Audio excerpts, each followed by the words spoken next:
Hello, this is Solar Solace Farms, where everything good comes from the sun. Today I'm going to shoot a little video on some plant ID and early spraying plant ID, so you kind of know what you're looking at when you go out into your fields, see if what you got. Grasses are, for me, much more difficult, but on my place, the very earliest thing that's a perennial anyways, that goes to boot and puts forth the seed head is called Garrison creeping foxtail, and that's what we're looking at right here. It's kind of neat to look at it right here on the edge of the other plants. Not only does this get a little bit more water, but there's not as much competition, so it grows bigger. But you can see what the seed head looks like on it. That's kind of a comparison on the size, a scale on the size, and then that'll just keep growing, and eventually it'll go through anthesis. Right now, if that's grazed, if you can get your animals in tight and graze that, then that stays fairly vegetative. You can see this one's, you can see right there that the seed head goes to right there, and then it's soon going to emerge through that boot. They call that a boot. You can see why. Anyways, I also want to show you what the difference in chicory and plantain, at least the kind of plantain that I have in my field, is. So there's actually, these look like different plants. I mean, these two are. This is what chicory looks like in its rosette state. This is a Boston plantain that I broadcast out here with some fertilizer, as well as this. And then this is also chicory. So you can see there's, the leaves look similar, but this one's a lot greener. That's just a phenotype of it.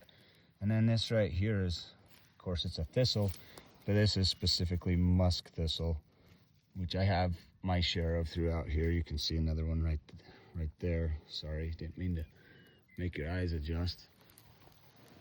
Here's some more plantain.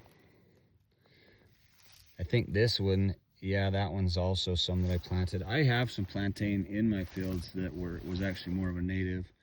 There's some more seed heads on the Garrison. Also right here, and in lots of areas that have been tromped out, as I've went around the farm and seen kind of some of what happens, is when you flood irrigate and your animals are in there, eventually there are areas that soften up, and then they get into it, and then the water washes the soil out and it leaves a scar, or a hole. And so feeding hay through the winter in that, and maybe some of your less good hay, your lower quality hay, if you feed winter hay, then that will, over time, see how that grass now has grown up through those dead stems, and so underneath it's staying moist, and then with those grasses being rooted and then growing up through this, they'll now start to hold this in place. So over time, if there is any kind of sediment in the runoff, which my irrigation starts up there and runs down through all this grass, so there's not going to be a lot. But if there is, it'll now get caught in here. Over time, even if it doesn't, if you don't get the mineral soil in here, the organic soil will begin to grow. And any kind of grass up through here will stay where it belongs, because now it's got some vegetation to keep it there. Also, I use a lot of just cardboard. And everybody has losses on their farm, and I use animals in these holes as well. So they add, it's rather than hauling them to a landfill or an animal pit, put them in any scars, and then usually I'll just cover them with hay, so they're more like composting, and it's not just raw. But we have turkey vultures that I'll let them feed whatever for a while. Animals might as well, be of use to other wildlife. Anyways, so this is where I've used the cardboard. I've got a video where I put a big round bale that the hay was pretty poor in here, and that's what's left of it. I had my bulls in here, and so there's also some wood, which eventually will, when I flood irrigate, it floats and goes down here. As you can see, there's pieces that are stuck down in there, but eventually this will fill in. It's nothing heals overnight when you're talking about land healing. But all of our all the cardboard that was produced from building our house, I tried to make use of it. Either put it in here, I'd shred it and put it in my chicken nesting boxes.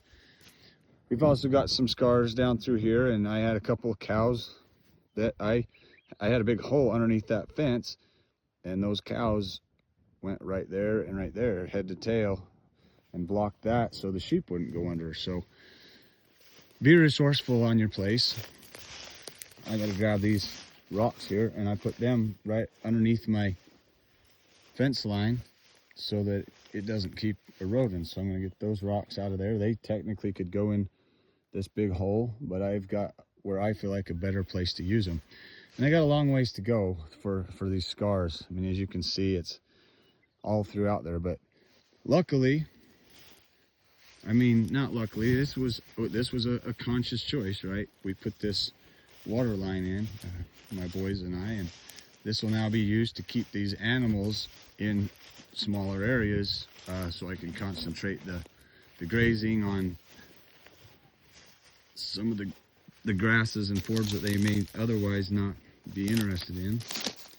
There's another mess of musk thistle, but you can see the grass is coming up through this, and this will eventually fall down to the ground, and it'll be great for microbial food, specifically saprophytic fungi and earthworms. And I'm learning some cool stuff about how important that saprophytic fungus is in soil structure, in building your soil structure and having food for microbes. It's extremely important to have that. So that right there tells you how important it is to allow your grasses to be, some of them, tromp to the ground, and because that's what the saprophytic fungus will feed on, is the dead matter. But this, you know, it's the time of year. It's my favorite time of year. The cool season grasses are going crazy. That doesn't really give you a justice until I can put my boot next to that, but you can see that grass is over 12 inches high in some places. Not everywhere, because this didn't get water last turn. Otherwise this would be a much higher, but that's why there's not animals in here either. And the alfalfa coming through, it doesn't mind.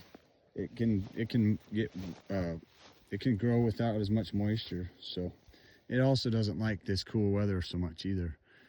Also over here was a really good example of how hay fed in an area can improve the soil. This is an area right here where this hay is at that's always been a place that it's a little bit higher, so as much water don't get on it.